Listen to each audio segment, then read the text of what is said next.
Hi, welcome to Bible Quiz TV. Thank you for tuning in. Today, I want to talk about who my prediction is for the winner of the National Championship 2022 over Matthew's material. So obviously it's anybody's game, as the tournament plays out, it's going to go one way or the other. Some teams might not work hard at the end of the year. They might have burned out from studying so hard last year and not want to study that hard this year. But we're going to look at what teams I think are likely to win and how they've been doing at the tournaments this year so far. Before we get there, I want to talk about the Bible Quiz TV tournament. It's going to be here at Deeper Church in person. It's not an online tournament at all. So come on out. I'm going to put together 20 sets of regional level up questions.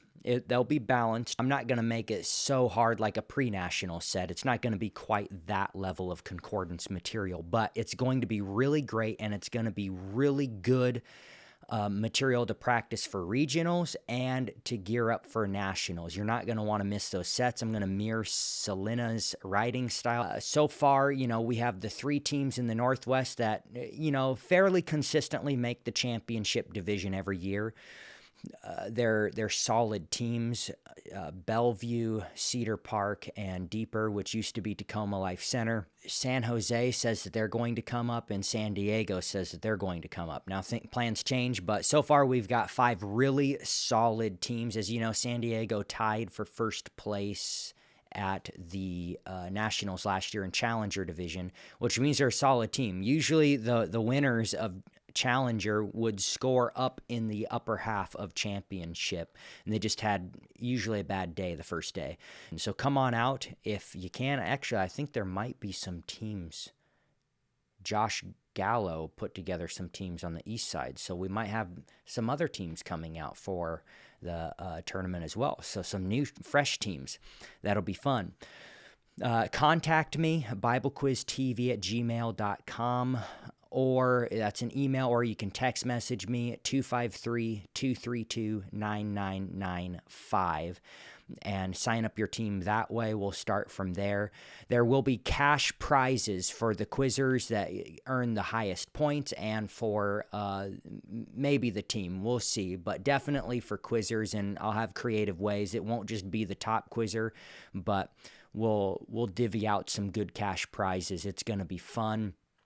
We'll also do some broadcasting of the event so people can get updates and kind of make it fun and exciting for those who aren't able to come, that they can kind of tune in and pay attention to how the tournament's going. So that's going to be the first weekend of April, April Fool's Day. Come out to the Bible Quiz TV tournament. So now back to the topic at hand. Who do I think is going to win nationals? Well, let's look at the teams and who lost key players and how they pan out. So here's nationals last year. We had a lot of family teams, which is super cool. All I can say is the mamas should not have stopped having babies. Your families are great quizzers. We need more. So, Calvary Chapel, which was the Powell family team, they lost Shriana, as I think you know. Are they out of the running? Well, I don't think so, because if you pop down here to 11th, you have Naperville's second team, which means, 11th for a second team, they're already positioned well to replace Shriana. Will they be her caliber right away? Maybe not, but Sheldon certainly is. He's a monster quizzer, and he will probably, I'm thinking, because I know he took like 2 10s per round, generally speaking. I'm thinking if he's limiting himself from the 10s, he'll probably end up being top quizzers at the tournaments that he goes in, probably the top 5 quizzers at most of the tournaments that he's going to be a part of. So Naperville is not out of the running this year. They could very easily win first place at nationals. How about the Ponraj family, Deeper Church? They lost Zach, the number 1 quizzer last year, and that's a big loss. Simeon and Elena, were fairly new to Bible quiz. They didn't do junior Bible quiz. Elena, it was her first year quizzing at nationals. So how are they going to do? Well, surprisingly, they've been doing super good at the tournaments as a two-man team. So I think they're not out of the running, at least in the top 5. And of course, if you can make the top 5, you can certainly make the national champion number 1 if you have a really great tournament. So I don't think the Ponraj family is out of it. Deeper Church is in it. Central Assembly, okay, the third place team, they lost 2 quizzers. They lost Amaya and Seth, and that's a massive loss, for a strong 3-man team. However, they did really well at Gobblefest, which we will look at. 4th place out of 15 teams. In their average points per game here, 185. That is really remarkable for losing 2 of their seniors. I'm super impressed by that. Let's look down at where the quizzers landed. Okay, we have Grace and Logan, both with a 70 and a 60, and then their next quizzer with a 54 point per game average. What does that mean? That means they have a very strong 3-man team. Very, somehow they pulled off raising up some really great quizzers that at this level were able to pull in some significant points and have a really high average. Now, the question is, how aggressive and fast are they going to be quizzing? We'll find out at the other tournaments, but I'm impressed. I think Central could have a chance at getting into the top 5 teams again this year. So Trinity was 4th place. They lost Josh Baharis. They're the number 2 quizzer in the nation. Him and Zach were neck and neck. I think they had a tie in points going into Thursday. So it was anybody's game for number 1 quizzer. And both of them had a really good day, good 2 last rounds, high quiz out totals. So Zach pulled off a 150 for his final match in his, career at Bible Quiz, which is really cool and hard to beat 150s. So Trinity lost Josh, but remember, Trinity had the 4th place team and the 7th place team. 4th and 7th, 2 in the top 10. That's insane. And so I would doubt not at all that they're going to have a significant team that is definitely going to be in the top 5 at nationals, and could definitely win it all. So they have been performing super well at the tournaments. So here's Gold Cup. Gold Cup, Trinity won undefeated, beating the Brook Banks, Deeper Church. Braeswood had a really good turnout. Honestly, Gold Cup was a great tournament. Every team, even the bridge here that ended up in 10th, was super good. Like, you normally think, hey, last place, probably not that good. Well, the bridge was super good. I was super impressed. And 118.9 average per game is not typical for last place teams at tournaments. Like, they were really good, and I wouldn't be surprised if you see their ranking go up in the tournaments because they were solid. Every team at Gold Cup was really good. Trinity, obviously this year they're knocking it out of the ballpark. 206 average. Let's go over to Gobblefest. Trinity was 3rd place with an average of 208. So those point averages are what we are looking for the development of the team. The next team on our list, Ramsey Family. Ramsey Family routinely has some of the highest accuracy rates, which means they're a solid, accurate, steady team. You're going to see them in the top 5 positions at every tournament they go to. They had here at Nationals 170-point average. That was almost consistent with where they were at every tournament.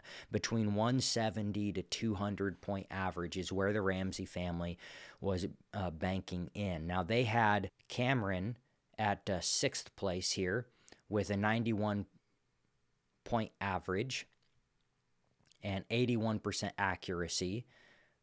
And they had Caitlin Ramsey is 16th. So 2 in the top 20, which is really solid. 68-point average. Look at this, 68 10-point questions. I believe that's the most 10-point questions anyone got at Nationals. So she's the top 10-point quizzer at Nationals. But what's even more shocking is her accuracy on the 10-pointers. Look at that, 83%. She tied Zach, the number 1 quizzer, with accuracy. So she had not only the highest 10s, but the highest accuracy amongst the, look, it dips all the way down until you get into 45th place, where the accuracy pops up higher. The further down the list, these quizzers are good. They're usually a bit more reserved, which lends itself to higher accuracy and sometimes more on the reread strategy that the teams play. So, but looking at these top positions, the fact that Caitlin had 83% accuracy and the most 10-pointers is super crazy. I mean, you look at other 10-point quizzers. Sheldon had a high accuracy and a lot of 10-pointers, 37. Jaden from Dublin had 22 10s, but, you know, the 10s were not the main thing. Obviously, a lot of 30s and a lot of 20s, 81% accuracy. Get down here, 53 10s, 53 10s, 78, 74. That's more of the percentage that's typical for 10-point quizzers. 28% accuracy, 69% accuracy, and 28 10, 61, and 78. You know, I'm looking at 10-point quizzers usually have like in the 60 to 70-point range. The Ramsey family has really solid consistency, a good top point quizzer, Cameron, and a good 10-point quizzer, Caitlin. How is their third chair? So their third chair was 51st at Nationals, having an average of 10 points per game. Let's look at Midwinter Classic, which the Ramsey family went to, and how did she do there? We have Caitlin Ramsey and Cameron tying at 80 points per game. Caitlin has popped up to taking more 20s. Look at this. This is what's remarkable. Alyssa, 58.3 points per game. Look at that. I mean, that right there is saying that she is beginning to make a giant jump forward this year. And so that means the Ramsey family is going to have a very solid 3-person team. Ramsey family has a very high chance at winning. Honestly, I'm going to rank them. I'm going to get to my ranks in a little bit. So, Brook Bank. The Brook Bank family is, they were 6th 2 years ago. Right here, as you can see, they were the national champions. They lost only 2 rounds the entire tournament, one in the prelims and one in the actual round robin. They lost in the prelims to us, so that was really nice. You know, we down here in 12th place, okay? So if you are down in 12th place or lower, like, it's not impossible for you to make a jump. We went from 12th at the last Nationals to 2nd, and we lost a quizzer, Sam, who was our 10-point guy, and he was super good. By the way, I'm making predictions, but teams surprise me. If I'm wrong on my prediction because you guys worked your tail off and studied hard and got good at the sport of Bible quiz, I know some people are going to be like, don't call it a sport. It's a sport, guys. Okay, that's fine. Knowledge Bowl sport, like, okay.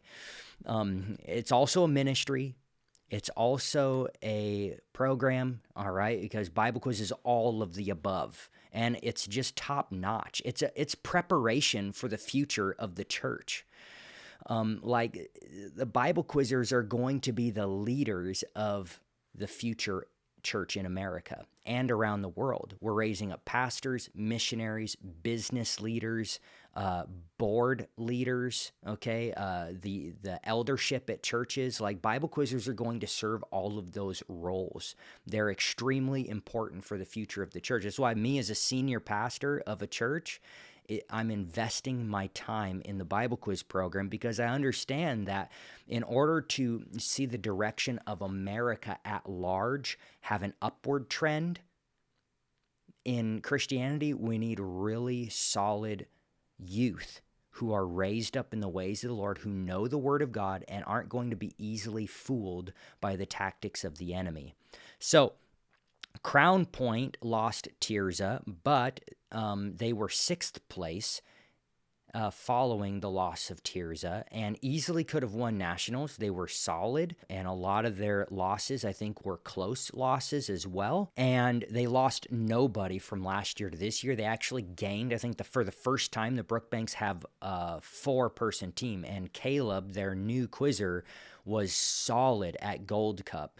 I think he quizzed out forward once. This was his very first teen Bible quiz competition at Gold Cup ever. Quizzed out forward, maybe even it may have been against us, so which is awesome. He has a ton of potential, and don't take him lightly because it's his first year. He's going to clean up really well, and the Brook Bank family is going to be a force to be reckoned with, basically like always.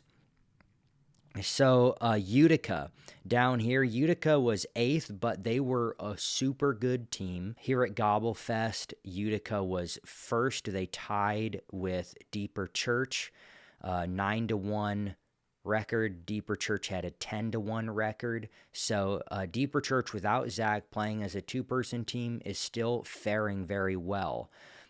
Quizzing at this top level of competition. But Utica here, look at their point average, 206 points per game. That is super solid. That's really awesome. They lost nobody. Everyone's there. Look at Christian Stevens' points, 120 points average per game. He did pretty bad last year at Nationals, considering he's kind of the 20-30 point quizzer on their team, generally speaking. Let's see. He was down on the list here. You had Graham Hoffman and Christian Stevens, and, look at that accuracy, 67. It just meant that, he had some rough games. One thing I noticed from the national questions this year and the way that Quizmasters were reading is they weren't emphasizing, and maybe it wasn't even bold and underlined, but they weren't emphasizing the words for the concordance questions. And for the quizzers who really studied those, like Zach and Christian, and I know several others, they hit on the first word for the bleed, and they went with the other pairing of the concordance because the quizmaster didn't emphasize that first word. They figured the second word was the word that changes,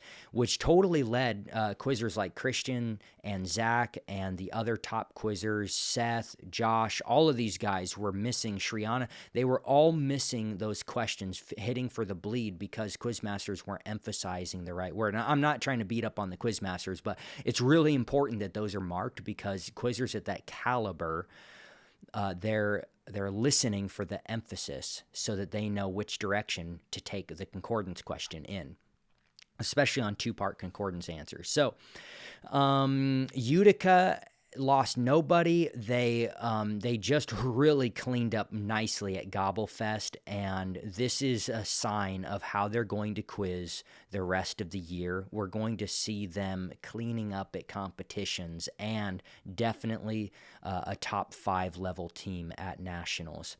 So Swedesboro, Toby performed really well at Gobblefest. They have 2 other quizzers that are doing well. Alyssa DeMarco down here, 44 points per game. I don't remember seeing her last year. This might be her first year quizzing. Okay, Micah DeSanto at 36 points per game. So they performed well at Gobblefest. They're going to have their work cut out for them to make the top 5. But it's not impossible for them. If they keep studying consistently, turn the dial up, on that, they're going to be a force to be reckoned with. Last year, I think it was literally down to the last question and like 3 contests. When we played them, it was a brutal match and it was crazy. So they were a good team last year. I think they're going to be an even better team this year. Other teams, Dublin did well. I feel like I saw them on the Bluegrass stats having done really well. I can't remember, though, if that was sent out on the email. It wasn't posted online here. Holt, Michigan lost 2 quizzers. They lost Jonathan and Darcy.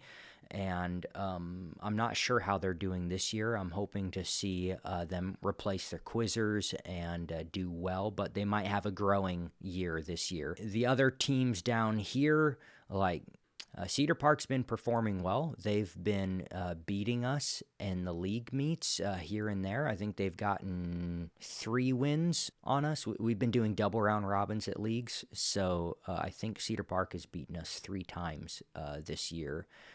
The Ponraj team. So Cedar Park I think they're going to be good. They have 3 quizzers memorizing it all. I expect good things from them. Midwinter, great tournament. We love going out to that tournament. It's so fun. I was super bummed that we weren't able to go out. By the way, Midwinter is one of the few tournaments that does adult quizzing, and I like adult quizzing. Make an effort to go out to Midwinter next year. It's a lot of fun. I'm going to rank the teams based on my hunches, okay? And this isn't to shoot anyone down because it really is anyone's game. I think there's like 7 or 8 teams that could easily be the national champions this year. But I'm going to put Ramsey as number 1, okay? I think their consistency and with Alyssa really taking strides forward this year, I think Ramsey is probably going to be, I would rank them as my highest pick. I would rank then kind of equally below the Ramsey family. Brook Banks has a very good shot of winning. Trinity, Utica, San Jose. I didn't talk about San Jose, but that was their 2nd nationals ever. 2019, their first year at nationals, they were 17th. They were the only other team that beat the Brook Banks. So their first year at nationals, 17th in championship. That's super remarkable. And then you come to the next nationals, which, you had a year of studying, not much playing. There were some tournaments that went, but a lot was canceled last year. Their 2nd nationals, they are in 9th, and Samuel was 3rd individual. Really solid performance.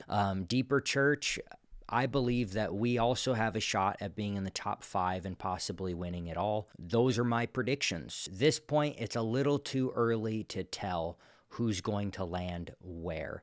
But I think the Ramseys right now, I'm going to give them the number 1 chance because the thing they have a little bit over the Brook Banks is their accuracy. But the Brook Banks are just an unbeatable team. They are so stinking fast, you just can't beat them. And with a 4th chair, it's like they could take literally every single question in the match and have a quiz out backwards or 2 and still probably win the match. It's crazy. So this year is really going to be, I'm excited to see how they perform with a strong 4-man team, because I've never really seen that myself with 4 super aggressive, strong quizzers on a team. So it's going to be exciting to see what they can accomplish. But then the other teams, Utica, Naperville, and Trinity, I think all have really, really solid chances at winning as well. So anyways, guys, thank you for tuning in, and I love you, and keep on quizzing, keep studying hard. Matthew's such a good gospel to memorize. I've been slacking, so I need to get my act together, but you guys keep memorizing, and I look forward to seeing you at the tournaments. We're going to Friendship Classic. I'm pretty sure we're going to be at Windy City. Friendship's in 2 weeks. Windy cities in 6 weeks, and then the Bible Quiz TV tournament is in, I think, 10 weeks, which you won't want to miss. And once those tournaments come out, I think I can make even closer predictions to who will win. All right, guys. Thank you for tuning in to Bible Quiz TV. We'll see you next time. God bless. Study hard. And if you know an alumni in Bible Quiz, invite them to listen to you quote. Okay? If you're a quizzer and you know an alumni who graduated, ask them to listen to you quote so we can rope alumni back in. Okay?